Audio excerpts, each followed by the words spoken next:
when you examine the history of religion in America, if you take, for example, the experience of the Christian communities as they emigrated from Europe to America, you primarily had, let's say, churches, which were German churches, Norwegian churches,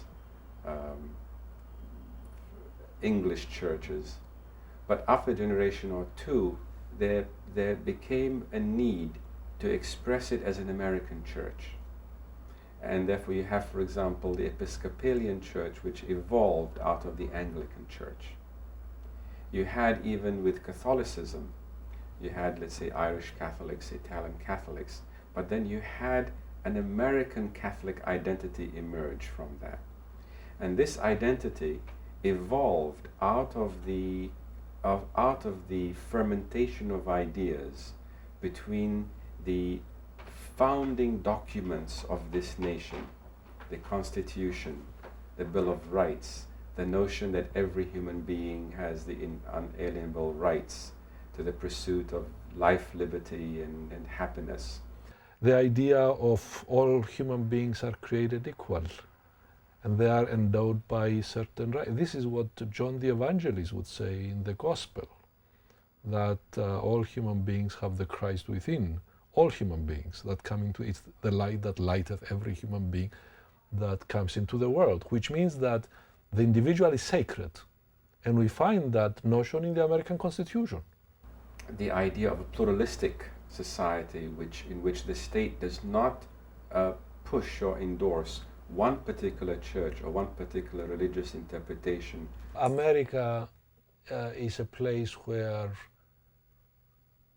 one can freely express his or her views and ideas.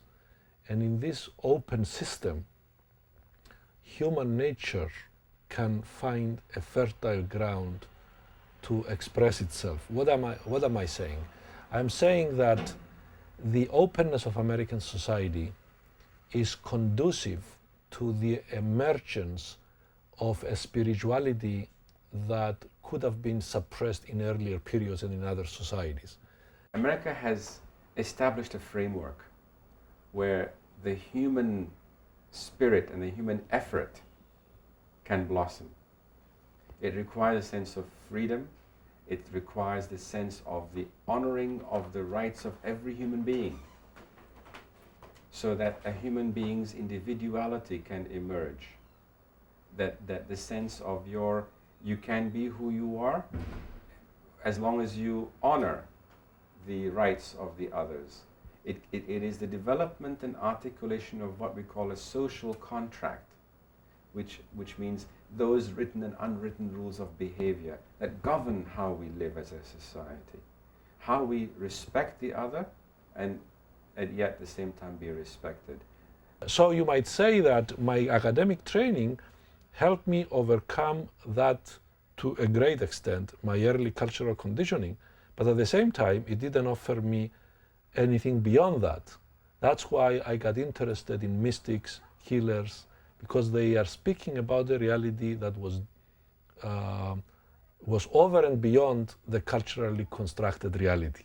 I think that in terms of spirit, if you want to call it either spirit or genius or conscience or what have you, there is that something that is inside each and every one of us that goes beyond our five senses.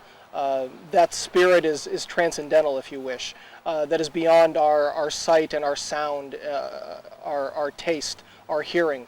It is something that is a spark that is involved in everything around us. We are all tied together in nature, and that is certainly something that the natives believed in, and something that I believe in as well. It is a part of nature that includes me, but includes the cosmos as well.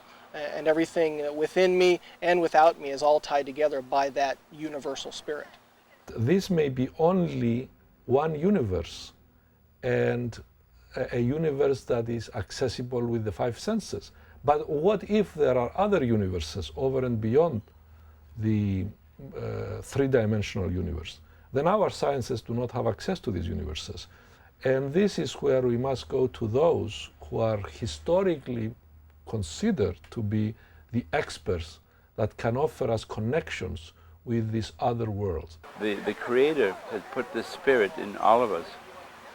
It seems to be more pronounced and prevalent in the Indian ways, but everybody has it. No matter what color, shape, form you may be, you have that, and that's just how this body holds it. And so that's why everyone should honor and respect their own body, and love their bodies, love themselves. So because they love themselves, they love that spirit that's in there.